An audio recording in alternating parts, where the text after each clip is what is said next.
I don't even know how to begin. But if I don't say this out loud, right now, I feel like I might actually lose my mind. I haven't slept since 2 a.m.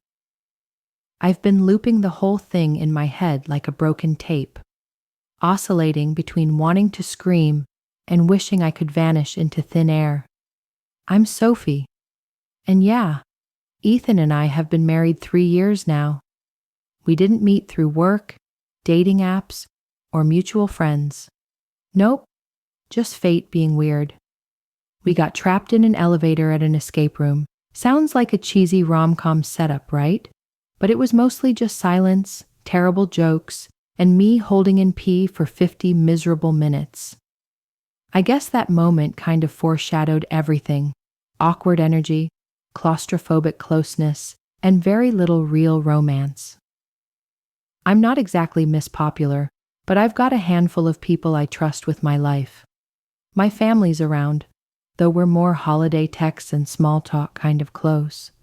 Not the warm hugs and deep chats type. Ethan's family is huge. And I mean can't remember who's who huge. Every family gathering feels like stepping into a packed stadium where I don't know the teams. And without fail, there's always a joke, the kind wrapped in a smile but laced with poison, about me being the outsider, the uptight one, or my personal favorite, the one who has too many opinions. At first, I brushed it off. Just harmless family banter, right? Not really my thing, but I could deal.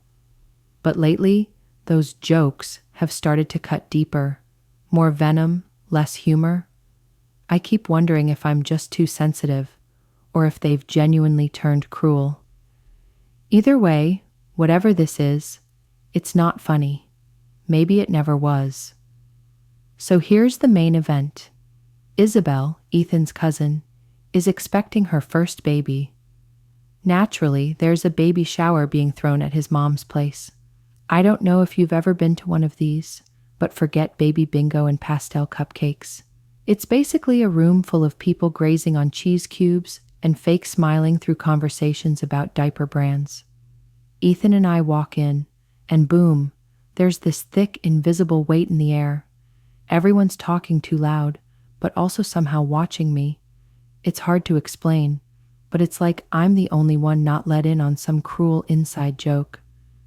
I try to zone out, scroll through TikTok, make some small talk with Isabel, who, to her credit, is genuinely kind and not part of the circus.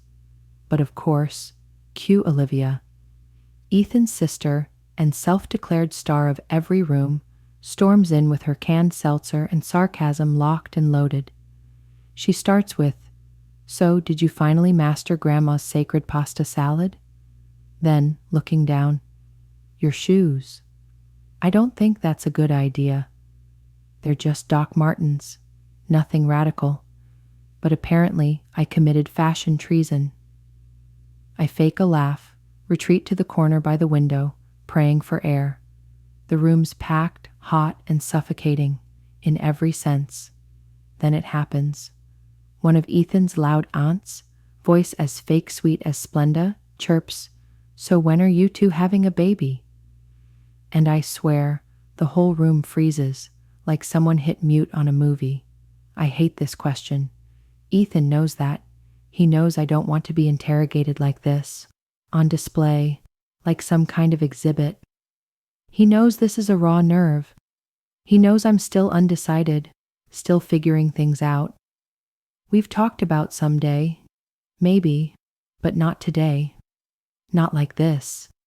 Not when everything between us still feels like a maybe. He always says we're aligned, but then throws in lines about being too young to be a dad, like he's trying to convince himself. Or maybe me. He's 34, not exactly a teenager discovering beer for the first time. So I shrug, force a small smile, and go, "We're not in any rush." But Ethan, God, maybe it was the beer, maybe the spotlight, but he chose violence. He lets out this bark of a laugh, loud, cutting, and says, "With her?" I'd rather stay childless than raise kids with that kind of energy. And people laugh, like really laugh, as if he just delivered the punchline of the year. Olivia, never one to miss a moment, chimes in. She'd probably give birth to complaints and breastfeed them gossip. A beat of silence, then the room erupts again. I just stand there, frozen, gutted, humiliated. What the hell am I supposed to do? I look at Ethan. He's grinning, at them, not me, soaking up their approval like sunshine. I say it quietly, but clear. You're not funny. He smirks. God, relax. You're always so uptight. No wonder I don't want kids with you. And I swear, I've never wanted to slap someone so badly in my life. I didn't. I just clenched my fists, swallowed the scream, and stared him down. Olivia's still howling like she's front row at a comedy show. Someone near the fridge mumbles something about women these days and chuckles. And honestly, I don't even remember what I was thinking. I just knew I had to get out. I headed for the hallway, just needing air, maybe a phone call to my sister to anchor me. But Ethan grabs my arm, too tight, not abusive, but controlling, like he's trying to cage the moment.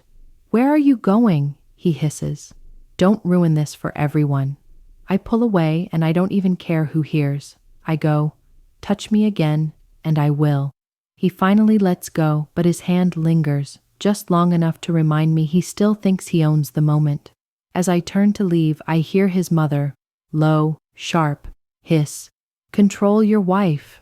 Like I'm not even standing there, not a person, just a situation, a mess to be tidied up. I glance back, lock eyes with her. I don't speak. I don't have to. I keep walking. Olivia tries to intercept me in the hallway. Come on, Sophie, it was just a joke. I don't reply. I push past her, knocking over a tray of baby shower favors as I go. She gasps like I just pulled a weapon. I don't even break stride. At the door, one of Ethan's many aunts, don't ask which, they all blur together when rage takes over, tries to grab my arm. I yank my arm back and say loud, flat, don't, just don't. I throw open the door and slam it shut behind me like a period on a sentence I never got to write. I hear Ethan's voice rise behind the door, half apology, half accusation. I couldn't care less. I slide into his car and sit there trembling, like my whole body's trying to process what just happened. I text my friend Lily, not my sister, just a friend who happens to share the name. Yeah, it's confusing. Whatever. She replies instantly. Want to come over? I drive straight to her place. We sit in her kitchen for hours, eating cold pizza and talking about literally anything but them. I don't want to look at my phone, but it keeps lighting up. Group chats, Ethan, Olivia, his mother. I power it down and bury it in my bag like it's radioactive. I don't go back, not that night. I text my mom so she won't worry. She says she'll call me in the morning. She doesn't sound surprised. And honestly, that says more than I can right now. The entire time, one thought keeps circling my brain. What the hell did I just live through? I've always known Ethan could be an ass. But this was something else entirely. Sure, he likes to joke, or thinks he's funny, but this wasn't a joke. It was calculated cruelty, and it wasn't just him. Everyone else either laughed, stayed silent, or sat back like it was reality TV. Am I supposed to laugh it off? Smile and swallow it? Because I can't. I keep seeing his hand on my arm, hearing his mother say, control your wife, like I was a broken appliance, and Olivia, stepping in front of me like I was some unruly pet that needed training. It all felt deliberate, like a group test to see if I'd finally snap. I think Ethan's ashamed that I don't bow to his family like they're royalty. He gets defensive every time I point out their passive-aggressive digs or weird rituals. He's even said I ruin things because I don't just play along. He likes being the funny one, the golden boy, especially when his mother is watching. And Olivia? She can't stand that I don't laugh at her recycled jokes or fit into the family wife mold she created in her head. I don't know. I'm not trying to play therapist here. I just can't think of any other reason for someone to act like that, unless they've always gotten away with it. I crashed on Lily's couch. When I woke up, my phone was flooded with 30 unread messages in the family group chat. Ethan had called several times. I didn't pick up. Apparently, his mom even texted my mom. That's how I found out I embarrassed the family. But not one of them seemed to care that he publicly humiliated me. I don't think they even see it as wrong. I guess I'm supposed to let it slide, because that's what good wives do, right? I haven't decided my next move, but I'm not rolling over and playing the good girl while they walk all over me. I'm not the one who owes anyone an apology. I think I'm finally done pretending this mess is normal. Next chapter, if anyone even cares. But yeah, this is where I'm at. I'm still furious. I'm not going home, and Ethan can find his own damn way back from his mom's. I don't care if he has to hitchhike or ride a llama. I'm done chauffeuring his ego. Anyway, if you've read this far, thanks. You're basically my unpaid therapist now. Not sure what's next, Engel. But I know one thing. I'm not letting this slide into memory like it didn't matter. So yeah, here I am again. Because apparently my life now consists of group chats and passive-aggressive family drama. Not gonna lie, I plan to wait. Give myself time to think before posting again. But if I don't write this out now, I might actually implode. After I fled that hellscape of a baby shower, see previous post for the gory details, it all spiraled. I crashed at Lily's. No 20 questions, just clean sweats and full freezer access. Didn't even touch my phone that night, except to text Mom a quick, "I'm safe." I figured I'd wake up to a few missed calls, maybe a sorry not sorry text from Ethan. But what I woke up to was a full-blown digital meltdown. First red flag. My phone's buzzing like a bomb before I even open my eyes. Over 30 group chat notifications. Ethan, Olivia, his mom, even Isabel. I hadn't even brushed my teeth, and it already felt like I was walking into a courtroom where I'm on trial. But no one says what the charge is. I open the main family group chat. Yes, they actually call it the Fam Jam. And yes, it makes me want to walk into traffic. And shocker, it's a roast session disguised as concern. It starts with Ethan pretending to care. Has anyone heard from Sophie? Then his mom chimes in with a classic passive-aggressive gem. Is Sophie feeling better? We're all very concerned. But then it gets ugly. Olivia, beacon of maturity, posts a meme of a cat labeled drama queen in all caps. Groundbreaking humor. Then the thread spirals into a full-blown debate. Some say I overreacted. Others wonder why I couldn't take a joke, or why I had to make it dramatic. A few brave souls, thank you, Isabel, try to calm things down, but it's like tossing water on a grease fire. Ethan's aunt, the one who treats her gluten intolerance like a personality, says, some people just can't handle family traditions. And that's when the nausea kicks in for real. Public humiliation is a tradition now? Am I in some twisted sitcom no one told me I was cast in? I scroll up and see Ethan's mom messaged my mom behind my back. My mom forwards it to me, because why not make this day worse? The message reads, maybe you can talk some sense into Sophie. She's upsetting the whole family. It's not healthy. My mom replies, I'll check in with her. Translation, you're on your own, kid. And because the universe is feeling extra petty, my own family group chat decides to join the party. My mom tries to mediate, Maybe I'll come over for dinner and we can talk this out. My dad, ever the poet, drops a single like emoji and calls it a day.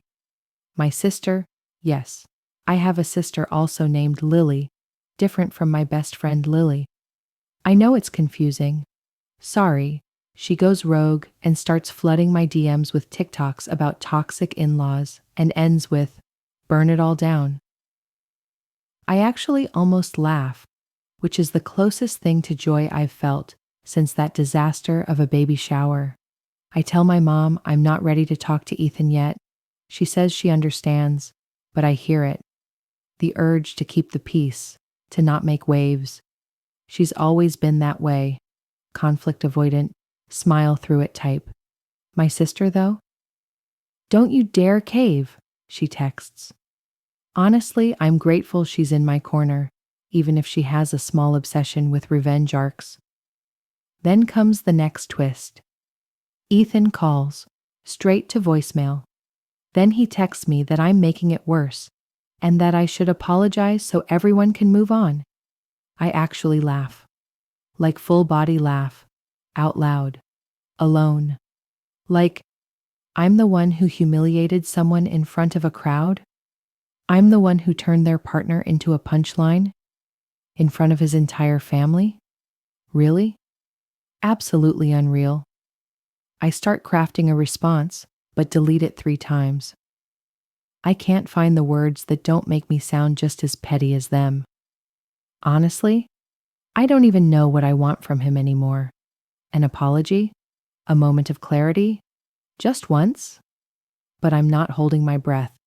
And because nothing says mature adult like a meme war, Olivia drops another one in the group chat. This time it's a stock image of a woman rolling her eyes with, "Here comes the drama," in Comic Sans. I seriously consider chucking my phone across the street. Instead, I mute the chat and take a freezing walk around Lily's block. It's bitter cold, but the silence is healing. I call my friend and rant for 10 straight minutes. No filter. She listens, then gently asks, "Want to stay another night?" I say yes without hesitation. When I get back from the walk, my phone lights up again. Another wave of digital chaos. Now Ethan's sliding into my DMS, saying he didn't mean it.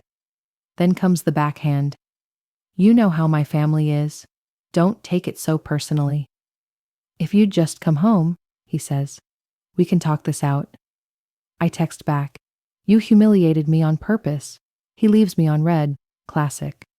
Then, out of nowhere, Olivia screenshots our DMs and dumps them into the damn fam jam chat. She adds, "Wow, someone's off their meds." I see it thanks to Isabel, who instantly sends me a screenshot and texts, "I'm so sorry. This is messed up. I actually see red. Full rage blackout.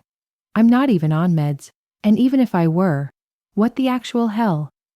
I text Olivia, "Delete that now or I'll remind everyone what you said about your mom last Christmas." She deletes it immediately. No follow-up. I don't say another word. Message received. I'm done playing nice. Then Ethan's mom calls. I let it ring out. She leaves a voicemail. "Sophie, you need to stop making a scene. This isn't how our family handles conflict." I don't even bother listening to the rest. I decide, screw it. I'm done hiding. I post straight into the Fam Jam group chat. "I'm not your clown. I'm not here for laughs, and I won't tolerate another joke at my expense. If anyone wants to talk like adults, I'm open. If not, leave me alone." I type it, reread it once, and hit send before I can second guess myself. Immediate silence. 5 minutes of digital dead air. Then one of Ethan's aunts pipes up. "See? This is why outsiders don't get it." I leave it. I'm not wasting breath on someone who thinks bullying is a family value. Later that night, Ethan shows up at Lily's apartment like a ghost I forgot to block. I don't even know how he found me. Guess he used Find My iPhone. Should have turned that off. That's on me. Lily opens the door, arms folded, Zero welcome in her face. Ethan puts on his hurt puppy face. Can we just talk, please? I say flatly. Not here. You can't avoid me forever, he says. Watch me, I shoot back. He tries to push in. Lily steps in like a wall. You're making this worse, he says, like I didn't learn that from him. You already beat me to it, I reply. You're my wife. You have to talk to me, he snaps. Not tonight, I say. Calm. Final. His volume spikes. Lily cuts in. Leave or I call the building manager. He storms off, slamming the door like that's going to win me back. I thank Lily. She says, tell me you're not staying married to that guy. I say, I don't know. And I hate that I mean it. My mom calls again. She's worried. Thinks I need space. Says I should come home. My dad grabs the phone for 2 seconds. If he comes here, I'll take care of it. Weirdly, that makes me feel safe. The next day, Ethan's mom tries roping my mom in again, like I'm a teenager acting out. But my mom shuts her down. Sophie's an adult. She'll make her own decision. I'm shocked. Didn't know mom had that in her. Still, no one on Ethan's side apologizes. Not one. They just want the show to end. Me to go quiet. That night, I call my sister and let it all out. No filter. She says, you know they won't change, Sophie. You have to decide if this is your forever. I whisper, I don't. She says, then don't. It's not easy, but she's right. By now, I've packed a bag and gone back to my parents' house. For now. Ethan keeps texting, says he misses me, and then in the same breath says I owe his family an apology. I don't respond. I've said enough. He tries calling again, then emails me some half-hearted line about wanting things to go back to normal. I delete it without reading the rest. I keep replaying it all in my head. Is this just about his family? Or is this who he really is? I don't think he hates me. I think he's terrified of being seen as disloyal to his tribe, scared they'll call him whipped, or soft, or less of a man.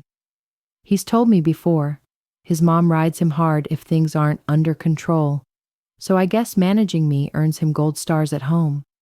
It's exhausting and childish. Now I see the patterns. How his family closes ranks when challenged. How Ethan always needs to be the funny guy, even if it means steamrolling someone to get the laugh. I used to think he'd grow out of it. Now? I'm not betting on it. I don't know exactly what my next step is, but I know I'm not crawling back to the way things were. I'm not signing up to be the family's emotional punching bag ever again. I won't apologize for defending myself. And if Ethan wants his family more than he wants me, he can go be their court jester. I've got my own people, messy, blunt, but real. So yeah, that's where I'm at. I'm back at my parents' place. Mom keeps cooking like I've been starved for years. My sister's sending me girl boss revenge memes on the hour, and Ethan keeps trying to reach me from random numbers like I won't block those too. I don't know how this story ends, but I'm not folding. Not this time. I'll update again once I figure out my next move. So yeah, it's been a few days since I basically ghosted Ethan's whole family. I've been holed up at my parents' place. Mom keeps making soup like I'm 12 with the flu. Dad mostly stays out of it. Except once. He muttered, "You didn't deserve that," which from him is basically a TED Talk. My sister is thriving off the drama, but checks in daily to make sure I don't fold. For a second, I wondered if I was being dramatic. Then I scrolled back through the group chat memes, the DMs, and yeah, nope. Anyway, yesterday afternoon, Ethan's mom sends me a text.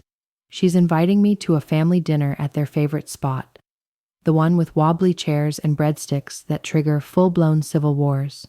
She says it's to clear the air and move past this unfortunate drama. I almost laugh. Classic move. Invite me somewhere public so I won't cause a scene. I show my mom. She says, maybe it's a chance for closure. Dad just says, do what you want, but don't let them talk you into anything. I go back and forth for 2 solid hours. Part of me wants to vanish and never see these people again. But then I remember the baby shower, Ethan trying to manage me, his mom whispering, control your wife. And suddenly, the anger comes back like a slap. So I text my sister, want to come to a weird family dinner as my emotional support human? She replies with a skull emoji and a, hell yes. Done deal. We drive over together. Lily's blasting music like we're headed into battle. I'm scrolling through my notes app, rereading every line I might need if I get the mic. I nearly delete the whole thing. Lily grabs my phone and says, don't let them gaslight you into thinking you're the villain. She's right. We walk into the restaurant and the hostess gives us that look, like she already knows the kind of table this is going to be. Everyone's there. Ethan, his parents, Olivia, obviously, aunts, an uncle, and Isabel, who just looks worn out. Everyone's pretending to play nice, but it's all about as real as their Botoxed smiles. Ethan stands like he's going to hug me. I give him a nod and sit at the far end of the table. Lily takes her seat beside me, arms crossed, giving the whole table her patented death glare. The tension is weird, tight, like they're all waiting for me to crack first. They try small talk. Ethan's dad rambles about his car, someone mutters about the weather. It's all airless. I trace the menu with my finger, nod when appropriate. I don't speak. No one says baby shower, but it's hanging in the air like a loaded gun on the table. Olivia, wearing sunglasses indoors like a villain in a soap opera, keeps whispering to her aunt and throwing glances my way. Finally, once the drinks arrive, Ethan's mom clears her throat and launches into it. I think we should move forward, she says, but that won't happen if people cling to bitterness. She stares at me, then Ethan, then back at me, like I'm the one who brought the poison. It would help, she continues, if everyone could own their part and offer an apology so we can put this behind us. I nearly choke on my water. Ethan cuts in. We all said stuff, Sophie. But I think you overreacted. I just want things to go back to normal. Olivia snorts. Some people wouldn't know normal if it hit them, she mutters. I glance at Lily. She raises one eyebrow. Go on, your move. For 1 second, I consider letting it go, just keeping the peace. I almost keep my mouth shut, like I always do, but this time I'm too angry to swallow it. So I pull out my phone and open my notes app. I say, actually, I brought a list. Ethan's mom looks puzzled. Olivia rolls her eyes so hard, I'm surprised they stay in her head. I start reading. Calm. Steady. I say, let's clear up what's a joke and what's just plain cruel. Here's a few highlights from the moment I met this family. I read Olivia's pasta salad jab. Ethan's mom saying I wouldn't fit in until I wore one of her dresses. The drama queen memes. The group chat jokes. And Ethan's little gem about not wanting kids with someone so negative. I don't raise my voice. I just read, like I'm reciting facts in a courtroom. The table goes dead silent, except for one aunt casually sipping wine like it's a reality show. Ethan finally jumps in. Okay, but you know we're just kidding, right? It's not that deep. I say, you weren't laughing with me. You laughed at me, made me the punchline, and didn't care who got bruised. Olivia scoffs. Oh my God, seriously?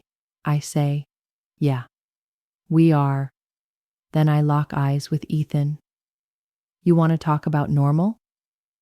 Let's talk about last month, when you said you didn't want kids because you were afraid I'd turn them against you. Or when you said you weren't ready to be tied down, but had no problem using me as a prop for family laughs.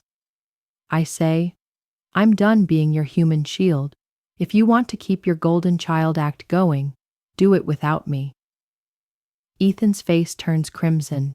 He tries to interrupt. Why are you saying this here? He snaps. I say, because when I try in private, you pretend it's nothing. So now? You don't get privacy. So now you get to deal with it in front of everyone, just like you humiliated me. Olivia rises, voice sharp. You don't get to show up and play the victim, Sophie. I shoot back. Then stop treating me like the villain just because I won't laugh at your recycled jokes. She starts to move around the table. Lily rises too, stepping between us. Olivia mutters crazy. Lily just says, sit. Down. Ethan's mom jumps in. This is tearing our family apart. I say, no, you are. Because you refuse to see what's right in front of you. You demand respect, but you give none. And if you're waiting for an apology from me for walking away after being insulted, you'll be waiting forever. I'm not sorry for refusing to be your family's emotional trash can. I reach into my bag and pull out an envelope, slow, deliberate. I slide it across the table to Ethan. He looks at it, confused, almost dazed. I say, those are divorce papers. I just need your signature. The silence is absolute, like the oxygen left the room. Olivia gasps, actually gasps. Ethan's mom stammers, you can't be serious. I say, I'm done, and I won't change my mind. Ethan reaches for my arm as I rise. I shake him off hard. I say sharply, don't touch me. He gets up, voice rising. You're throwing all this away? Over jokes? I say, no, I'm walking away because none of you respect me, least of all you. Olivia slaps the table. You're just jealous because you'll never be one of us. I laugh, hard. Thank God for that. Lily puts a steady hand on my shoulder. We turn and walk away. Ethan follows us into the lobby pleading, let's talk. Please. We can fix this. You don't have to do this, he pleads. I stop, turn around. You had every chance to fix this, I say. You chose humiliation instead. Now, you live with it. As we walk out, Ethan yells after me, you'll regret this, Sophie. I don't even flinch. Lily opens the door. We walk out together, heads high. I don't know what happens next, but I know this. I'm done shrinking to fit. I gave them every chance to treat me like a human being. They failed. Every single time. Now it's my turn to walk away on my terms. Next update soon. Right now, I'm just tired. I honestly thought after that dinner, it'd be over. But nothing is ever really done with Ethan's family. I've been sitting on this update for days. Every time I think it's over, someone pops up with a new flavor of petty. So here it is, the final mess, as promised. It's not a neat, clean ending. But then again, neither is real life. After the showdown, I figured Ethan would finally get the message. He didn't. Of course he didn't. He's persistent in that uniquely exhausting way that explains exactly why he's always been the golden child. He can't handle not winning, not even for a second. The next morning, I wake up to a phone buzzing with missed calls, dozens. Ethan, his mom, Olivia, and 3 unknown numbers I refuse to engage with. Dad's making coffee, grunts when I enter. That's his version of morning. I scroll the texts. Every message is some variation of, please talk to me, you didn't have to do this, or let's be reasonable. I mute the whole thing. My mom asks softly, you okay? I just say, yeah, just tired. She makes waffles without another word. My plan for the day is simple, do nothing. But Ethan's mom clearly has other plans. She texts my mom saying I'm destroying the family. Her exact words, and that poor Ethan is so lost without me. She even asks my mom to talk some sense into me. My mom, credit to her, replies, Sophie's an adult. She'll figure it out. I can tell she's tired of the drama too. The next day, I start moving my things out for good. I text Ethan, tell him I'm coming with my dad to grab my things. He says he'll be out. I reply, good. We get there. Nothing's touched. My plants are half dead. Mail's in a messy pile. Half-eaten pizza on the table. Classic. I start packing. Dad loads boxes in silence. We don't talk much. When we're done, I leave the spare key on the counter and slam the door behind me. Later, Ethan texts, you could have at least said goodbye. I don't respond.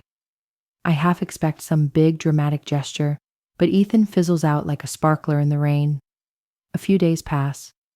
Radio silence. Then, his mom texts me. 3 pages long. Basically a lecture about how I never valued family and marriage means forgiveness. She ends with, you're tearing Ethan apart. I screenshot it, send it to my sister. She texts back, frame it, hang it as a warning to future you. Meanwhile, my family? Totally done with the drama. Dad says I can stay as long as I need. Mom's just happy I'm eating again. My sister keeps texting apartment listings like it's her new job. The only real awkward moments now are from mutual friends. One of Ethan's friends texts me, wait, are you serious? I reply, yeah. He says, wow, didn't think you'd actually go through with it. I don't even dignify that with a reply. Left on read. Another friend asks if I want to talk about it. I just say, I'm good, thanks. People say they want the tea, but mostly, they just want to pick sides. Apartment hunting sucks. Honestly, I forgot how annoying moving is. Every place is too tiny, overpriced, or smells like expired hope. I find one I actually like.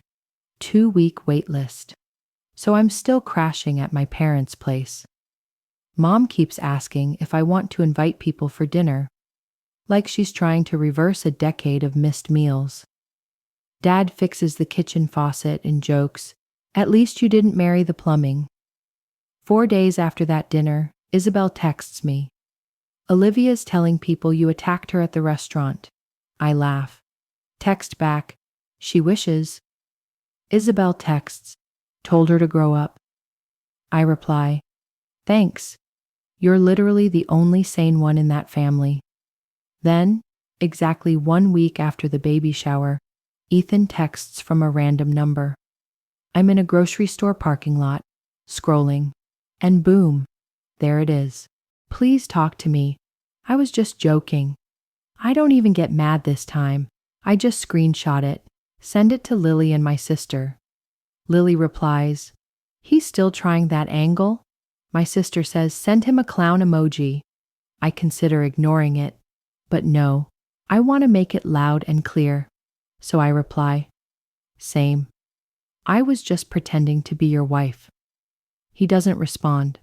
I block the number without blinking. Ethan never shows up at my parents' house again. And honestly, that's the biggest relief of all. A mutual friend says Ethan's holed up at his mom's, and she's not thrilled about it.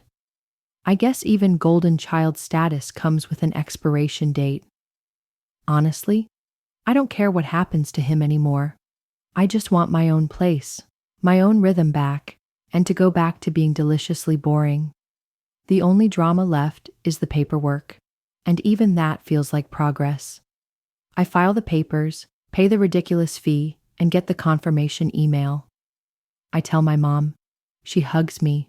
A little longer than usual. My sister bakes a cake that says, "Congrats on the divorce," in bright pink frosting. I laugh so hard I almost drop the thing. Ethan will probably always think he's the victim in someone else's movie. His mom will still be telling people I was difficult. And Olivia?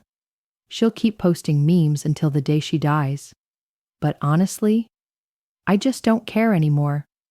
I stood my ground. I walked away. Thanks to anyone who read this all and didn't say, just be the bigger person.